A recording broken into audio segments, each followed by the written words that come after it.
So, part two in the height. Um, this was such a fun night for me. I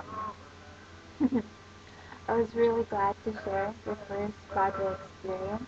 Um, I remember just wanting to look nice for you.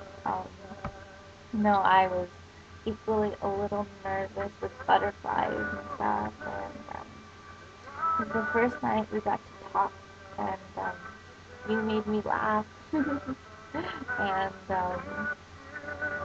when you held out the umbrella for me, I remember just feeling really safe and protected.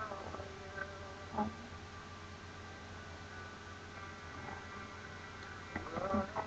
for this next one, really special to me. Um, we'd only been talking for a few months, uh, um, and I didn't know how exactly to tell you what I was thinking, so I showed you this video. um, Wongfu Productions' Dream Machine.